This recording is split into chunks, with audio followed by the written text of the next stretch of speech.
अब एक चीज़ मुझको बतलाइए, बस्तर को लेके एक विवाद चल रहा है कि वहाँ ईसाई मिशनरी जो है वो आदिवासियों को ईसाई बनाना चाहती है, हिंदू संगठन जो हैं उसका विरोध कर रहे हैं, और गांव-गांव में जो ईसाई बने हुए आदिवासी हैं उनके ऊपर हमले हो रहे हैं, उनकी लाश को निकाल के कब्र से गांव के बाहर फेंक दिया जा रहा है। पुलिस और सरकार उनकी कोई मदद नहीं कर पा रही है। ये मुद्दा है क्या? दरअसल मैं इसको कहूँ तो ये जो हिंदूइज्म, हिंदुत्व को लेकर के भाजपा और कांग्रेस में कंपटीशन है। हाँ, कांग्रेस भी भाजपा के मुद्दे को हथियाने के लिए कभी रामगमन तो कभी कुछ तो कभी कुछ करते रहते हैं। हाँ, तो भाजपा वालों के अंदर भी असुरक्षा की भावना है कि हाँ, कहीं ये पूरे मुद्दे को हाँ, हाईजैक ना कर ले। और फिर कौन बड़ा हिंदू, सबसे बड़ा हिंदू, हाँ, राम का असली वारिस कौन, राम का जमीन मकान किसके नाम पे होगा, ये बताने के लिए भी ये सब घटनाएं हो रही, कंपटीशन है। और ये बात आपने बिल्कुल ठीक ही कहा है कि पुलिस इन मामलों में एकदम दर्शक है और वो दुखद है। मार भी खा ले रहे हैं लेकिन उफ नहीं कर रहे हैं। इंसानियत का भी कुछ चीज होता है और पुलिस एकदम से, जो बातें सुनता हूँ मुझे बहुत तकलीफ होता है। और सरकार की पुलिस इस तरीके से बिल्कुल शांत मुक्त दर्शक बन करके उनके सामने अपराध हो रहा हो उसको रोके नहीं, बल्कि जो उपद्रव कर रहे हैं उनका मदद करे। हाँ, तो इससे बड़ा तकलीफ दे और कुछ नहीं हो सकता। ठीक। कानूनन रूप से तो जो भी हो रहा है वो तो पुलिस के खिलाफ मामले बनने चाहिए। हाँ, पर नहीं, ये सब जो भी है ठीक है। पुलिस पे तो एक आध जगह जो हमला हुआ जी, उसमें पुलिस ने मार खा ली, सिर तोड़वा लिया, लेकिन कार्रवाई नहीं की कुछ। हाँ, ऐसे ही है। और तो ये चुनाव में क्या मुद्दा बनेगा और किसकी मदद करेगा, मैं ये जानना चाहता हूँ। सीपीआई कम्युनिस्ट तो एक सीट पे लड़ रही है, बाकी 11 सीट जो है उस पे तो कांग्रेस और भाजपा है। बाकी जगह पे भी हम लड़ रहे हैं, मान लिया मैंने, लेकिन कोई बड़े कैंडिडेट आपके हों, ज़्यादा वोट पाएं, इसकी संभावना मुझको थोड़ा कम लगती है। नहीं, हमारे बहुत सारे अच्छे उम्मीदवार हैं। और जी, और संभावना है कि 2 या 3 सीट हम लोग जीत सकते हैं। ऐसा? जी। अच्छा, ये मेरे लिए, हाँ, ये मेरे लिए खबर है। बिल्कुल खबर है। और हम करीब 8 या 9 सीटों पर लड़ेंगे बस्तर में। हाँ, और हमारे वजह से कोई जीतेगा कुछ सीटों पर, ऐसा, या तो कोई हारेगा, ऐसा। बस ये तय है। ये मैं आपके माध्यम से ये जानकारी बैलेंस से टिल्ट होगा कुछ जगहों पर सीपीआई की वजह से, एकदम से ऐसा। अब मैं जीतने वाला हारेगा, हारने वाला जीत जाएगा। चलिए, बड़ी खुशी की बात है अगर ऐसा एक संतुलन बने रहता है। तो मैं ये जानना चाहता हूँ, कांग्रेस और बीजेपी, इन दो पार्टियों की मैं बात करूँ, अगर ये जो वहाँ ईसाई, हिंदू, आदिवासी, ये जो एक संघर्ष चल रहा है, ये चुनाव में कौन से पार्टी के काम आएगा? मैं अभी तो कोई भविष्यवाणी नहीं करूँगा, पर इतना मैं कहना चाहता हूँ कि बहुत सारे लोग कांग्रेस को लेकर के नाराज हैं। बस्तर के इलाके में लोग नाराज हैं। कांग्रेस का जो रवैया है, तौर तरीका है, उसको लेकर नाराज है। इसलिए नाराज हैं कि वो हिंदू फोर्सेस जो हैं, जो हमलावर हैं, दे दिया, उनके ऊपर कार्रवाई नहीं कर रही है, इसलिए नाराज है। इसलिए भी, और इसलिए भी कि आदिवासी ये कहता रहा है कि वो हिंदू भी नहीं है, ईसाई भी नहीं है, बिल्कुल, मुस्लिम भी नहीं है, आदिवासी तो आदिवासी। हाँ। फिर उन इलाकों में सरकार प्रायोजित तरीके से हिंदू करण की कोशिश उनके तमाम, जैसे राम वनगमन पथ को लेकर के प्रशासनिक रूप से रथ यात्रा निकलते हैं, तमाम चीज़ें, मिट्टी ले जाने के उनका जो नाटक नौटंकी होता रहता है, उसका पूरा समाज विरोध करता है। ये वहाँ के जो स्थानीय आदिवासी हैं जी, उनके बीच कोई राम को लेकर ऐसी यादें हैं क्या कि राम इस इलाके से निकले थे? कोई मान्यताएं हैं क्या वहाँ पर? ऐसा कुछ भी नहीं है। नहीं है। नहीं है। देखिए, मेरा राम वनगमन पथ हाँ का वो जो एरिया जो बताया, हाँ वो रामाराम भी है लास्ट, आप तो देखे होंगे हाँ। नक्शे में। हाँ वो मेरा गांव है, हाँ। मेरा गांव है। कई आपके पुरखे वगैरह कोई बताए हो कि रामचंद्र जी इधर से निकले थे? नहीं, बिल्कुल ना कोई जनश्रुति है, हाँ ना कोई कहावत है, हाँ। ना कोई कहानी है, हाँ। बिल्कुल नहीं है। कोई मान्यताएं ऐसी नहीं है उस इलाके बिल्कुल की? नहीं, कोई भी लोक कहानियां नहीं, कुछ नहीं, कुछ नहीं। कोई आपके किसी पुरखे को रामचंद्र जी अंगूठी वगैरह कुछ दे दिए हों अपना, कुछ ऐसा हुआ? कुछ नहीं, कुछ नहीं, कुछ नहीं है कुछ नहीं। ऐसा। वो गजब ये है, मैं आपको एक बात कहानी बताता हूँ। हाँ। कहानी नहीं है, बल्कि अब रामाराम, हाँ गांव रामाराम, हाँ तो नाम से ऐसा लगता है कि हाँ हाँ कि राम ये का तो रिश्ता तो है रिश्ता यहाँ। है। लेकिन देखिए, हम लोग गोंडी में, मतलब कोया में, वो रावणम है। रावणम? रावणम, रावणम। अच्छा। अब उसको अगर उस शब्द के हिसाब से अर्थ निकालोगे तो ये रावण का है इलाका। लेकिन ना रावण का है ना राम का है। हाँ। ये है रावमाणम। हाँ मतलब ये जो पीपल का जो वृक्ष होता है ना, हाँ। उसको हम लोग रावमाणम बोलते हैं। अच्छा। वो जो अभी जो गांव हमारा है, वहाँ वो पीपल के वृक्ष का इलाका है। और वहाँ एक पारा था। अच्छा। उसको रावणम बोलते थे। अच्छा जी, रावणम। हाँ। वो शब्द भी है, वो जो साउथ इंडियन स्टाइल से। तो जिसकी जो भावना है, कोई चाहे उससे राम बना ले, कोई चाहे रावण बना ले, जो बनाना है जी वो। जी। तो ये रावणम वो पीपल वृक्ष से जुड़ा हुआ नाम है उस पारा का। बाद में गांव बैठ गया वहीं तीनों पारा मिलकर। हाँ। फिर रावणम हो गया। हाँ। अभी भी रावणम ही बोलते हैं, लेकिन वो हिंदी वालों ने उसको रामाराम बना दिया। तो ये जो राम वनगमन पथ जो बन रहा है वहाँ पर, इससे कोई काम भी हो रहा है क्या आपके इलाके में? अपन मान लेते हैं राम के नाम पे नहीं हो रहा है, किसी नाम पे हो रहा है, तो हो रहा है क्या काम? राम के नाम से वो जो रामाराम में एक मंदिर है, हाँ। चिटपिटीन मंदिर, हाँ वो जमींदारों की देवी है वो। हाँ सुकमा जमींदार जो है, हाँ उन लोग वहीं हमारे गांव पाता सुकमा में रहने के लिए आए थे। हाँ। कुछ समय वहाँ व्यतीत किए, तो उनकी देवी को उन्होंने वहीं बैठा लिया। तो साल में वो एक बड़ा मेला होता है और पूरे जिले का बड़ा मेला है, और उस दिन छुट्टी रहता है पूरे जिले में। तो उसी मंदिर में राम वनगमन पथ के नाम से वहाँ काफी कुछ बनाया जा रहा है। अच्छा। मंदिर कुछ और कुछ उसी को विकसित कर रहे हैं, पर्यटन केंद्र जैसा। अच्छा, ये है, वो पहाड़ टाइप है जगह। ये बतलाइए मनीष कि कहीं कहीं पे बस्तर में ये सरकार जब एक रामायण प्रतियोगिता करवा रही थी या कुछ कर रही थी, उसका भी कुछ जगहों पे विरोध हुआ था। लोगों ने कहा था हमारे इलाके में ये नहीं होना चाहिए। ये कांकेर से ही विरोध शुरू हुआ था। क्या मामला, क्या था, योजना क्या थी जिसका विरोध हुआ? ये लोग स्कूलों में, हॉस्टलों में रामायण पाठ कराने का कोशिश कर रहे थे, सरकार। और समाज ने उसका डट के विरोध किया, आदिवासी समाज ने जी। और उसके बाद हालांकि कि आप ये हिंदू संस्कृति हमारे ऊपर थोप रहे हो, मत ला दो ऐसा जी। मत ला दो ऐसा। अच्छा, तो ये कहाँ पे हुआ था विरोध? ये भानु प्रतापपुर, कांकेर, वहाँ विरोध हुआ तो आगे फिर नहीं बढ़ा। वो योजना ही रोक दी सरकार ने जी। तो बस्तर में फिर ये नहीं करवाया गया। बाद में फिर नहीं हुआ आगे।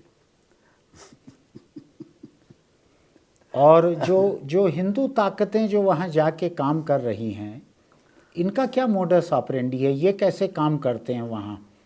जहाँ ईसाई पहुँच रहे हैं वहाँ उनका विरोध कर रहे हैं, मारपीट हो रही है, क्या हो रहा है? हाँ, वही हो रहा है। जो आप कह रहे हैं वैसा ही हो रहा है। अब वहाँ थोड़ा सा आदिवासी आड़ लेकर के कि आदिवासी तो हिंदू नहीं है, क्या नाम, ईसाई नहीं हो सकता, ईसाई होने से आदिवासी अपनी पूरी परंपरा को छोड़ दे रहा है। तो ऐसा कुछ बहाने बनाकर ये कथित रूप से जो हिंदूवादी संगठन है, वो चाहे बजरंग दल है, आरएसएस है, जो भी हैं, विश्व हिंदू परिषद है, इस तरीके के जो संगठन है, वो फिर आक्रामक हो जाते हैं, वहाँ आड़ ले रहे हैं आदिवासी कल्चर का, पर वो अपना वो नियम लागू कर रहे हैं अपना। वो यानी आदिवासी के हिंदूकरण की कोशिश कर रहे हैं, वो ये ईसाईकरण की कोशिश कर रहे हैं, वो हिंदूकरण की कोशिश कर रहे हैं। मैं एक चीज़ और समझना चाहता हूँ, छत्तीसगढ़ में दूसरी जगह सांप्रदायिक तनाव हुआ, हिंदू मुस्लिम तनाव हुआ, उसके बाद बस्तर का एक वीडियो देखने में आया मुझको, जिसमें भाजपा के बहुत सारे नेता शामिल थे, ये भंजदेव वगैरह भी शामिल थे। उसमें सड़क के ऊपर खड़े होकर लाउड स्पीकर में राम की शपथ इन लोगों ने ली कि किसी भी मुस्लिम कारोबारी से कोई लेन देन नहीं करेगा, उनकी दुकानों से कोई सामान नहीं खरीदेगा। ये वीडियो चारों तरफ फैला। ये अब दुर्भाग्य से ये मेरे सुकमा का ही है ऐसा। जी हाँ। यही क्या नवरात्रि के समय का है और काफ़ी तनातनी टाइप हो गया था। हाँ। फिर हम हस्तक्षेप किए तो शांत हो गया। फिर एक मुसलमान लड़का बीप को दिखा दिखा के कुछ कह रहा था। अच्छा। वो वीडियो बाहर आया तो जेल भी गया उसको। अच्छा। मुस्लिम समाज वाले ने उसको बहुत मारपीट किया। अच्छा। और पुलिस के हवाले किया। ये सब हुआ उस बीच में। और कथित रूप से उसमें कांग्रेसी भी, भाजपाई भी, सब मिल करके मुस्लिमों के खिलाफ बाइकॉट का, हाँ बाइकॉट का, मुसलमानों के खिलाफ बहुत आक्रामक हो गए थे। दोनों पार्टियों के लोग थे उसमें मिल करके जी। और उसमें अगर हम नहीं होते तो बड़ी झगड़ा हो जाता, बड़ा झगड़ा हो जाता ऐसा जी। और मेरे वजह से वो जो लड़ाई झगड़ा होने वाला वो टल गया, बाद में शांत हो गया। मैं एक चीज़ समझना चाहता हूँ, ये जो राम का नाम लेके ऐसी शपथ ली गई सार्वजनिक सड़क के ऊपर, जी जी, मैं नहीं जानता ये सुकमा की घटना है कि कोई नहीं, दूसरी घटना मैं बोल रहा हूँ, जो बीरनपुर के बाद हुआ था। ये जगदलपुर में ये शपथ वाला मामला जगदलपुर में हुआ था, वही मुझको थोड़ा शक हो रहा था सुकमा कहने से। नहीं, ये जो दुकानों में बहिष्कार की बात, दुकानों के बहिष्कार की बात, दुकानों में जो बहिष्कार की बात हो रही थी, ये सड़क के ऊपर, ये सुकमा में ज्यादा हुआ मूर्त रूप से। तो ये दूसरी जगह भी हुआ शायद, एक हाईवे पे खड़े होके शपथ ले रहे थे ये लोग। शपथ लेने वाला तो जगदलपुर के हाईवे में हुआ। और वो वही नवरात्रि के समय बाद में ही लास्ट में ये सब झगड़े हुए।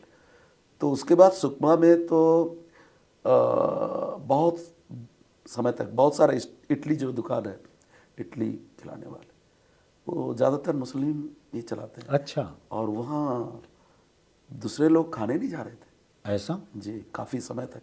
अभी थोड़ा नॉर्मल हुआ है। लेकिन जो वीडियो आया जिसमें शपथ ले रहे थे बहिष्कार का, सुप्रीम कोर्ट के ऑर्डर हैं कि हेट स्पीच की अगर घटना कहीं भी होती है तो पुलिस खुद होके एफआईआर करे, किसी शिकायतकर्ता की ज़रूरत नहीं है। तो आपको क्या लगता है कि बस्तर में पुलिस ने कहीं भी हेट स्पीच का केस दर्ज नहीं किया इसके ऊपर? नहीं किया कहीं भी।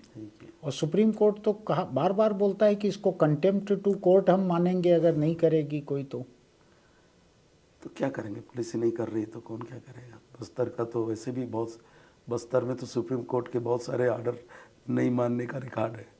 यानी मुझको ये सांप्रदायिक तनाव थोड़ा मुझको डराता है, इतना ज़्यादा तनाव। बिल्कुल बिल्कुल, मुझे भी लगता है कि बस्तर जैसा जगह पर इस तरीके का धार्मिक उन्माद फैला करके कोई लड़ाई झगड़ा हो, वो तो उचित नहीं है। और इतना शांत बस्तर में इतना कोलाहल, इतना उपद्रव, ये मंजूर नहीं होना चाहिए। और मैं तो कभी भी मैं ये नहीं चाहूँगा कि इस तरीके से चीज़ हो। और क्या मुद्दे हैं मनीष, चुनाव में, आने वाले चुनाव में मुद्दे और क्या रहने वाले हैं? मुद्दे तो रोजगार के होंगे, जल जंगल जमीन का इशू है, बड़ा इशू है। आप जैसे आदिवासी इलाकों में जो गौड़ खनिज है, मुरूम, गिट्टी, रेत, ये तो है ही, ग्रेनाइट है, संगमरमर है, टीन है, और संगमरमर, ग्रेनाइट तो है ही, कोरंडम भी है। इस बारे में ठीक है, अभी जो पेशा नियम में ये गांव से अनुमति चाहिए, ग्राम सभा से, पर ये अनुमति की बात नहीं होनी चाहिए, उस पर मालिकाना हक की भी बात होनी चाहिए। कि इन जो गौड़ खनिज है, इसमें गांव के लोग मालिक हों, जब कभी बेचना हो तो गांव के लोग बेचें, दूसरे लोग क्यों करें? बाहर से कोई व्यापारी या कंपनी क्यों जाए? ये बात होनी चाहिए। और ये मुद्दा है वहाँ, ये मुद्दा है। लेकिन कांग्रेस और भाजपा के लोग इसको मुद्दा बनाएंगे ऐसा मुझको लगता नहीं है। बनाते ही नहीं है। वो तो शिक्षकों के भर्तियों पर बीजेपी कुछ नहीं बोल रही है। ये तो तकलीफ है। और ये लोग ऐसे मुद्दे कहाँ बनाते हैं? आदिवासियों का हक अधिकार देने का मसले पर ये दोनों एक साथ हैं। मनीष, एक चीज़ बतलाओ मुझको, आप आदिवासी हो, लेकिन मैं ये देखता हूँ कि कांग्रेस या भाजपा के जो आदिवासी नेता वहाँ से चुन के यहाँ आते हैं, तो सबसे पहले जो चीज़ खोते हैं वो है आदिवासियों के लिए संवेदनशीलता। राजधानी पहुँचते हैं चुनाव जीतकर, सरकार में आते हैं या विपक्ष में आते हैं, और आदिवासियों के लिए संवेदनशीलता बिल्कुल खो बैठते हैं। क्यों ऐसे होता है? अब यही ताज्जुब है। मुझे लगता है कि ये लोग पार्टी के बंधुआ मजदूर टाइप हो जाते हैं। पार्टी जो कहती है वो करते हैं, उठो बोलने से उठते हैं, बैठो बोलने से बैठते हैं।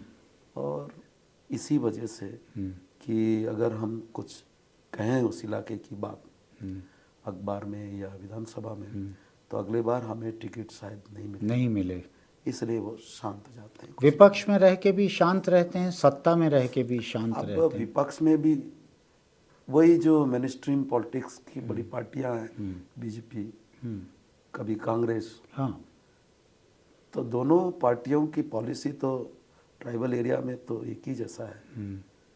तो इसलिए भी असुरक्षा की भावना से ट्राइबल एमएलएस कुछ बोलते नहीं।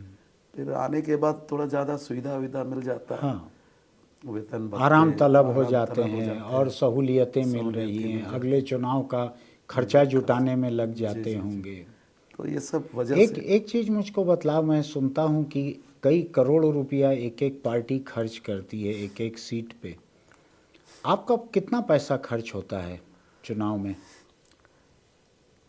चुनाव आयोग का जो निर्धारित कुछ क्या नाम फंड है, क्या नाम क्या वो है, सीमा है। हम उस सीमा तक भी नहीं पहुंच पाते हैं। नहीं पहुंच पाते जी। पहले 28 लाख था, बीच में 32 कुछ कर दिया, अभी 38 लाख कुछ है। तो पहले जो 28 लाख था, हम तो 28 लाख के आधा तक नहीं पहुंच पाते थे। ऐसा? जी। और अभी अगर 38 लाख है तो हमारे पास 38 लाख हो जाए तो हम सोचते हैं कि वाह क्या बात है, हम तो जैसे कि 7 समुंदर पार कर लिए टाइप हो जाता है। दूसरी जो दोनों बड़ी पार्टियां हैं, ये कितना खर्च करती हैं? आपको सुनाई पड़ता है क्या कुछ? कितना? करोड़ों में खर्च करते हैं। अब मुझको एक बात बतलाइए, आप वामपंथी पार्टी सीपीआई के हैं, कांग्रेस और भाजपा ये दोनों बड़ी राष्ट्रीय पार्टियां हैं जिनकी मौजूदगी ज़्यादा जगहों पर है। नक्सलियों का किसके लिए क्या रुख रहता है वहाँ पर? कई लोग कहते हैं कि नक्सलियों को पैसा दे के भी कोई चुनाव जीत जाते हैं, कोई ये कहते हैं कि वामपंथियों का साथ देते हैं नक्सली क्योंकि वो भी एक्सट्रीम वामपंथी हैं। क्या रुख रहता है इनका दोनों तीनों पार्टियों के लिए? मैं तो इस पर ज़्यादा कुछ कहूँगा नहीं, लेकिन चुनाव में इन लोग बहिष्कार का नारा देते हैं और बहिष्कार करने से निश्चित रूप से चुनावी राजनीति में हमको नुकसान हो जाता है, क्योंकि उस एरिया में हमारा ही बेस रहता है, ग्रामीण इलाकों में। बहिष्कार करने से वो वोट हमको नहीं मिल पाता, तो उसका निश्चित रूप से नुकसान होता है और फिर हमको नुकसान होता है तो विरोधी लोगों को फायदा ही होता होगा, जो भी है। पर मैं ये देख रहा हूँ कि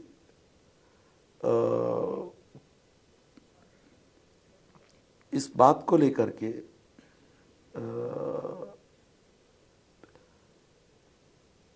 बीजेपी कुछ ज़्यादा आक्रामक है कि नक्सलियों का समर्थन मिलता है। हाँ, कांग्रेस को मिलता है, सीपीआई को मिलता है, सीपीआई को मिलता है, रहता है। पर सच ये है कि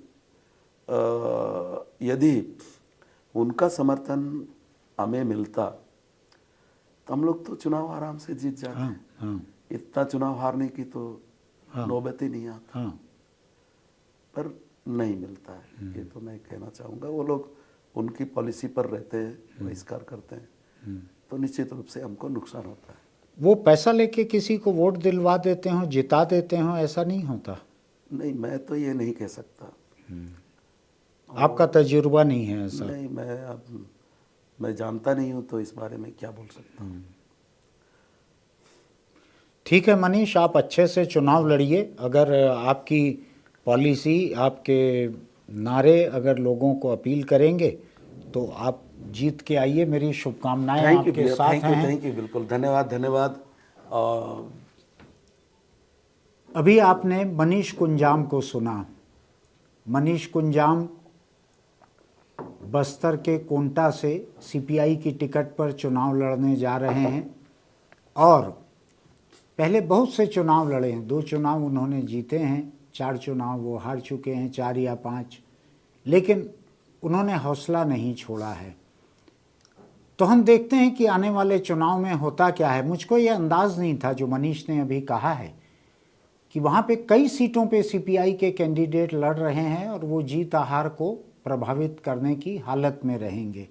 ये मेरी जानकारी नहीं थी, मनीष से मुझको मिली है जानकारी। हम फिर किसी मेहमान के साथ बातचीत करते हुए यहाँ मौजूद रहेंगे। मनीष का गला ख़राब था, लेकिन उन्होंने किसी तरह से पानी पीकर, गर्म पानी पीकर, ग्लास ज़रूर एक दारू कंपनी की है लेकिन वो पी रहे थे, काली चाय पी रहे थे। ये खुलासा कर देना भी ज़रूरी है। तो हम फिर किसी मेहमान के साथ आपके बीच मौजूद रहेंगे। और अगर आपको हमारे वीडियो अच्छे लगते हैं तो इसको सब्सक्राइब कीजिएगा, नोटिफिकेशन की बटन दबाइएगा और लाइक भी कीजिएगा। इसको नीचे टिप्पणी भी आप लिखेंगे तो अच्छा रहेगा। हालांकि मैं जानता हूँ आज देश में एक बहुत बड़ा चैनल चल रहा है, शुरू हो रहा है, जिसमें देश के एक बड़े शोहरत वाले व्यक्ति कह रहे हैं कि सब्सक्राइब कीजिएगा, नोटिफिकेशन की बटन दबाइएगा, लाइक कीजिएगा। मेरी अपील छोटी है उस मुकाबले, लेकिन आपको हमारा काम अच्छा लगता है, बातें अच्छी लगती है तो लाइक कीजिएगा। एक छोटी सी अपील और, अगर आप दोपहिया चलाते हैं तो हेलमेट लगा कर रखिए, अगर चौपहिए पर चलते हैं तो सीट बेल्ट लगा कर चलिए। किसी हादसे की नौबत में इन्हीं चीज़ों से ज़िंदगी बचती है। फिर मिलते हैं।